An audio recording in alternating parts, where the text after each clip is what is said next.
Thank you. We experienced some technical difficulties there, and now we are back at item 4, awards and recognition. Ms. Killen. Good evening, board members. We have some exciting news. Piedmont has been nominated in a record number of categories for us in this year's Best of Gaston Awards. We were nominated in the categories of Best Charter School and Best Place to Work, as well as all 3 directors, Mrs. Huffstetler, Mrs. Richards, and Mrs. White, were nominated in the Best Principal category. And this is in the top 5, correct? So we have 3 principals in the top 5. Very happy about that. All right.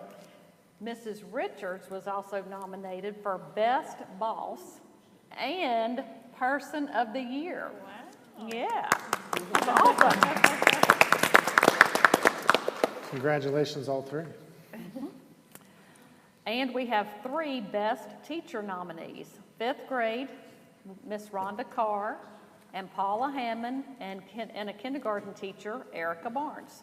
We are very excited for this recognition from the community. So voting is happening now, so make sure you're voting every day. Piedmont had 3 ninth graders selected for Commissioner School of Excellence: Eva Klein, Logan Lyles, and Victoria Pina Adamovichova. They will attend this summer and have the opportunity to learn firsthand from local leaders. Congratulations to all of them. We congratulate our high school chorus and band who both attended MPA and had wonderful performances, earning praise from the judges. Our chorus earned excellent and superior scores, and the band earned an excellent rating and also received a superior in sight reading. That's pretty impressive. The elementary campus had a hugely successful fundraising campaign with its Boosterthon Fun Run. We had $37,553 in pledged donations. Money raised from this event will go toward the new playground, upgrades to the staff lounge, and a digital marquee. The PCCS Esports Club received a $1,000 grant from the Gastonia East Rotary Club to spend on equipment. Congratulations to Mr. Richards. Another congratulations for Mr. Richards. He has been nominated as an education superhero through the Charlotte Observer.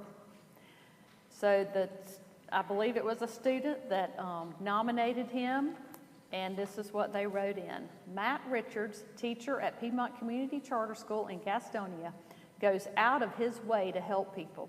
To me, he was my hero and changed my life. I've never met someone who cares so much for my well-being and pushed me to be the best version of myself every day. That's awesome. That is awesome. That's great. So we're very proud of them. So we are going to send out the link where people can vote for Mr. Richards. Great. Thank you. Item 5, approval of previous minutes. Are there any questions or discussion about the minutes from March 21st? Do I hear a motion? Motion to approve. Second. Motion to second. All those in favor? Aye. Any opposed? Motion carries unanimously. Thank you. Item 6, reports. We'll start with 6A, Treasurer and Finance Committee. Thank you very much. Going to start with the budget report. You should have in front of you. Month-to-date activity, total revenue here, $1,622,381.35 against total expenses for the month of $1,479,588.21. Leaves a net surplus, $142,793.14. Other income from our investment account, $45,540.14. Leaves a net surplus after investment, $188,333.28. Questions on that one? Okay. Next is surplus and cash report. As of March 31st, operating account, $3,274,732.49. Investment account, $2,419,750.43. Petty cash with $1,000 brings a total of $5,695,400. $482.92. Leaves anticipated cash position, cash and investments on hand at 6/30 of last year, $5,661,187. Current year budgeted surplus, $918,533.76. Fund balance appropriations of $510,396. Expected cash and investments on hand, 6/30/2023, $6,069,324.76, less the PNC investment account of $2,419,750.43, leaves expected cash available on 6/30/2023, $3,649,574.33. Next is the U.S. bank account, bond funds ending balance 3/31. The bond fund, $645,528.14. Debt service reserve fund, $1,794,022.12. Leaves total bond proceeds held by U.S. Bank, $2,439,550.26. Any questions on that one? That's all that I have. Thank you. 6B, Head of School Report. All right, so first, I think I got them out of order. We have the compliance submission report, and we did not have to submit anything this month, so that was simple. Next, we have the enrollment report as of April the 6th, when this was compiled. Elementary had 647 students. Middle school had 632, and high school had 536, with a total of 1815. We have had a few withdrawals.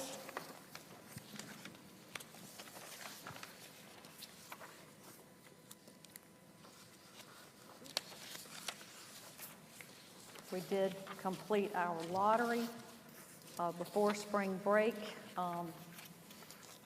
and people are very excited to have a seat this year. They have been filling out their paperwork, and all of that paperwork is due by Friday.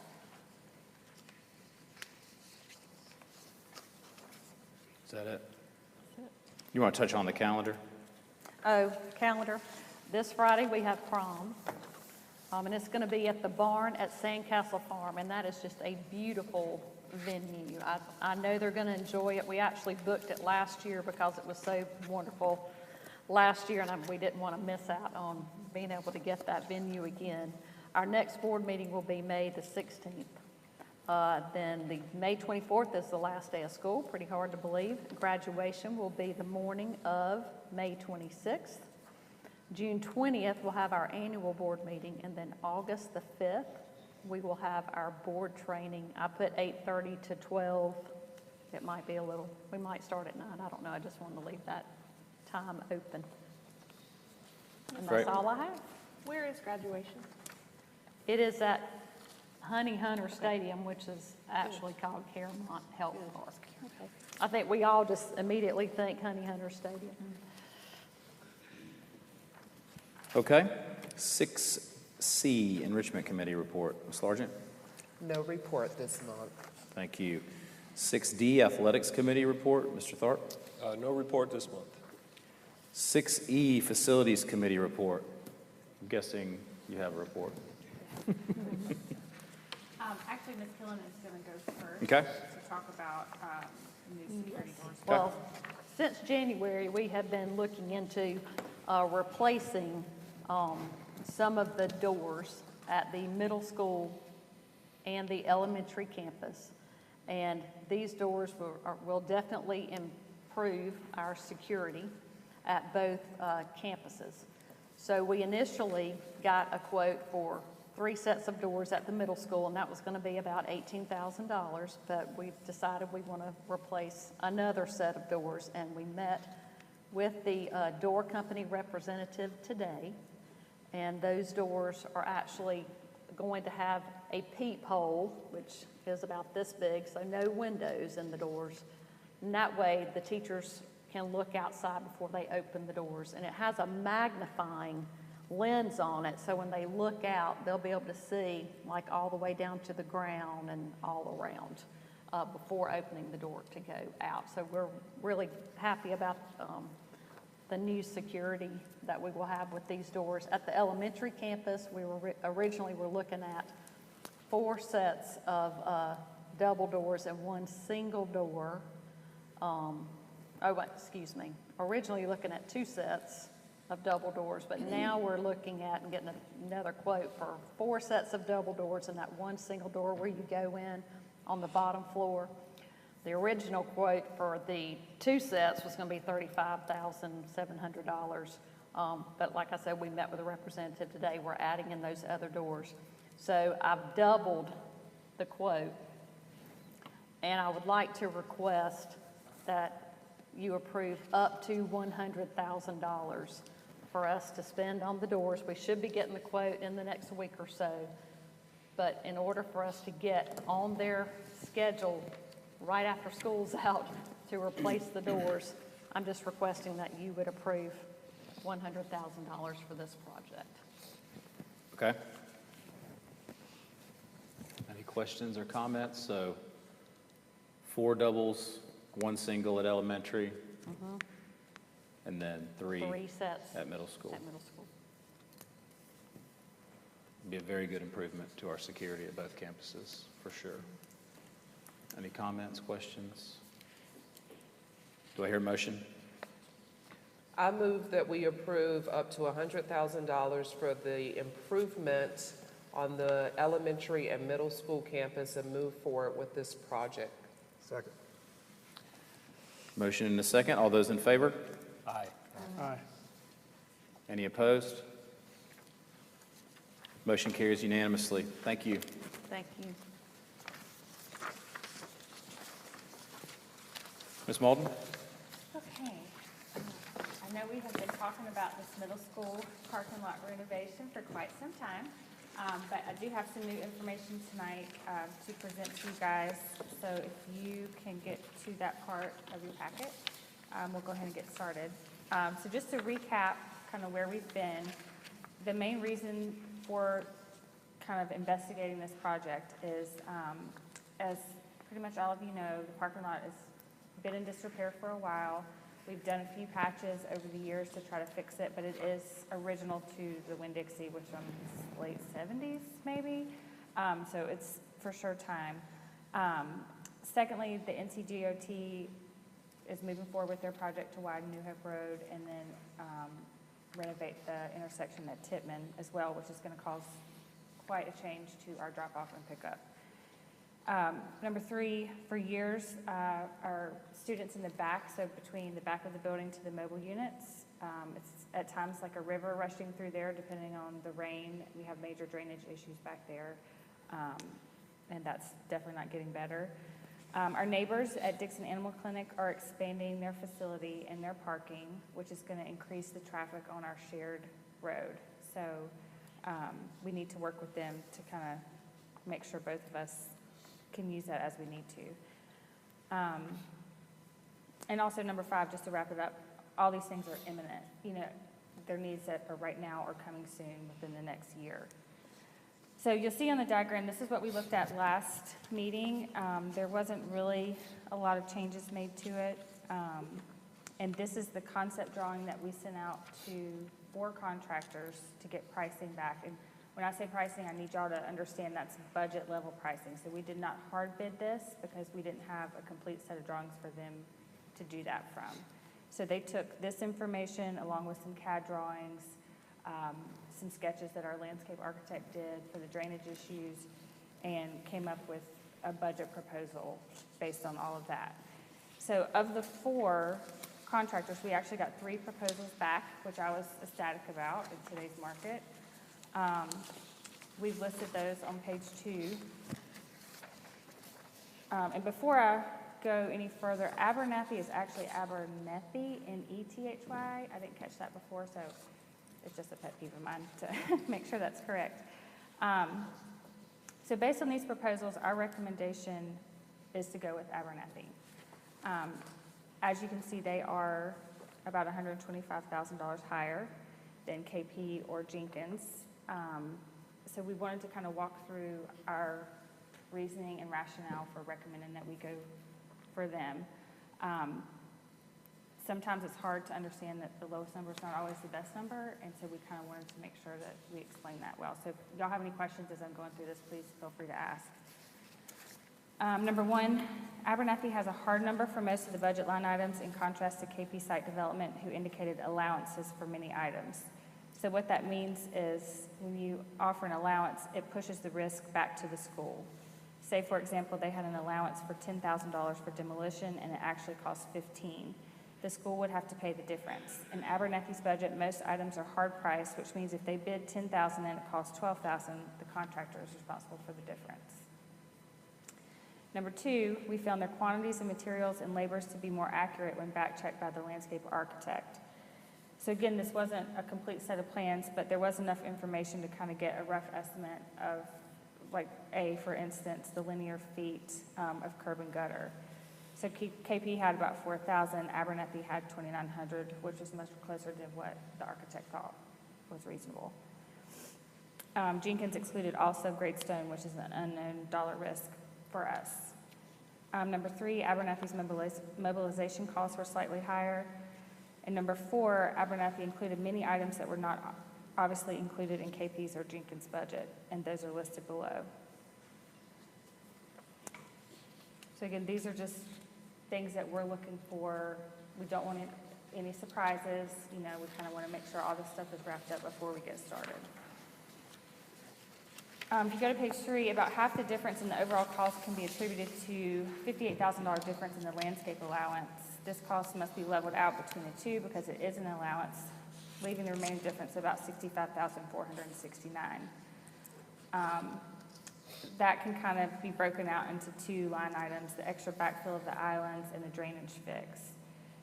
So after all of that said, you can kind of conclude that Abernathy is not what originally looks like 15% higher. They're actually about 3% higher.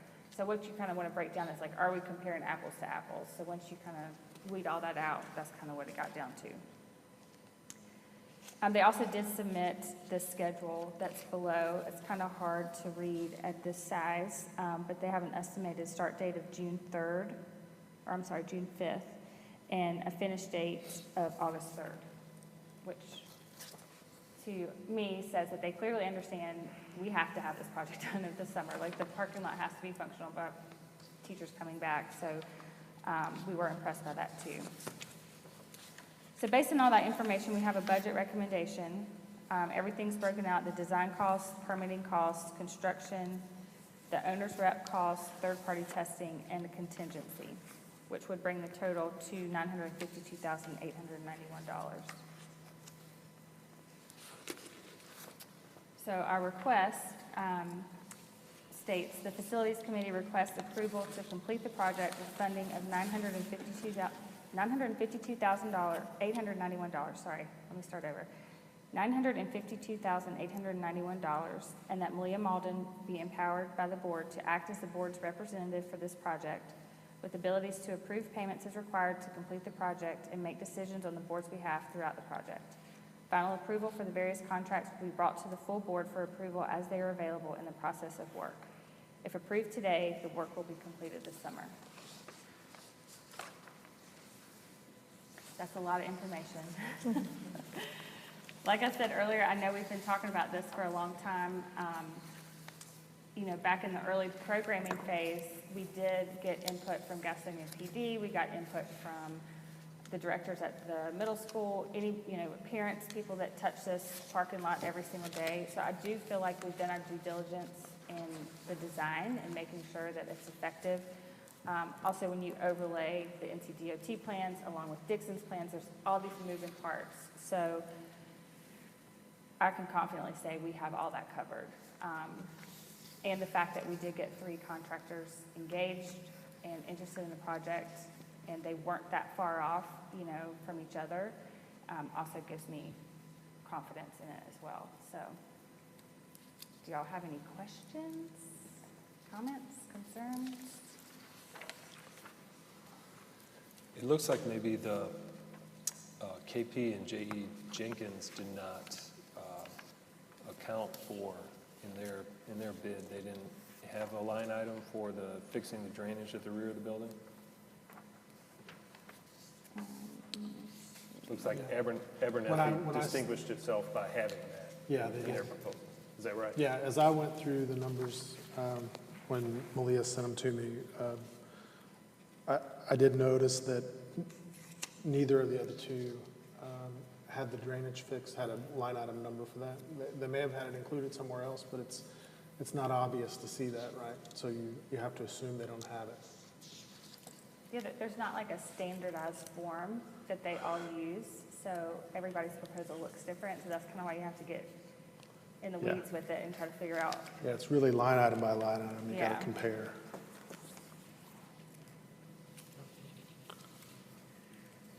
I will say something that you didn't highlight was that you've got an owner's rep cost, which is Ty Harmon. If anybody remembers Ty Harmon, he was the owner's rep for this school when it was built and worked for the school at that point. And he was gracious enough to give a pretty good number to oversee the project, the day-to-day stuff, and report back to Malia and the rest of the board for not a lot of money. Yeah, I was very thankful for that. So big picture, this is the number one priority. I mean, as far as a big project goes. In my eyes, we've discussed it. You've discussed it in facilities.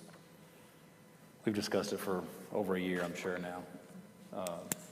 It's not going to get any cheaper. The timing is right to get ahead of, we won't be ahead of Dixon, but alongside a little bit right after them, and then ahead of the DOT with the New Hope interchange situation going on there, so.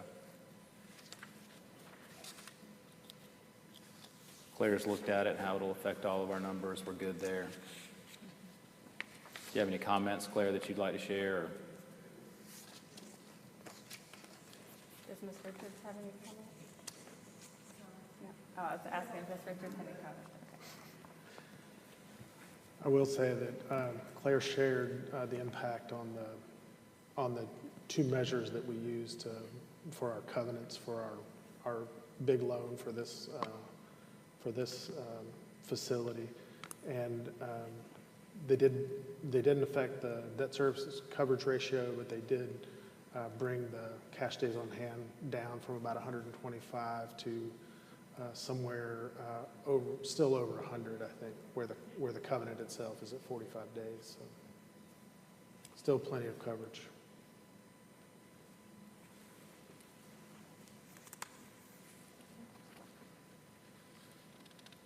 Any other questions or concerns, any discussion that we want to have about this before we take it to a vote? I was going to make one note too about, because it will happen over the summer when we're not really meeting very frequently. Mr. Harmon will send me reports, and then I will send them out to all of you so that you'll be updated throughout the summer. So hypothetically, it should be finished before our board retreat in August. So we can have a big wrap party then. So just as an update, because it will be such a short timeline and tight, I'll just blast it out to everybody every week so we can all be on the same page. And I think I would just like the public to know that, like you said, we have these board retreats in the summertime. We talk about what our plans are over 5 years. We've been talking about this. This has been a priority for a few years. So when we sit here tonight and we don't have a lot of discussion about it, it's because we have discussed it for years. So I'm comfortable with what we are going to move forward doing tonight. Thank you. That's great. That's good information. Thank you for all the hard work, Malia and the facilities committee. This is a lot of doing. It's a big one. All right, not hearing any further discussion. Do I hear a motion?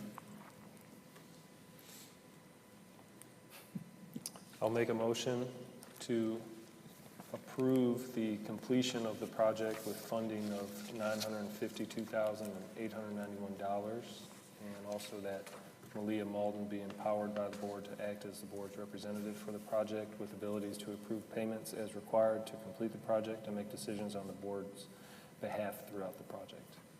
Second. Motion is second. All those in favor? Aye. Any opposed? Motion carries unanimously. Thank you. That's going to be great. That's going to be a good one. It's going to be a great improvement. Did you have anything else? Thank you very much. Yeah, and one thing I do want to mention is that we will have that green space for the kids to use. And it'll that get the we- drop-off for the 5th and 6th on the right side of their car as well. That'll be Yeah. good. That'll be great. Item 6F, Governance Committee. Mr. Satterfield. No report. Thank you. Our next board meeting will be May 16th, back here at 7 p.m. Thank you very much. We stand adjourned.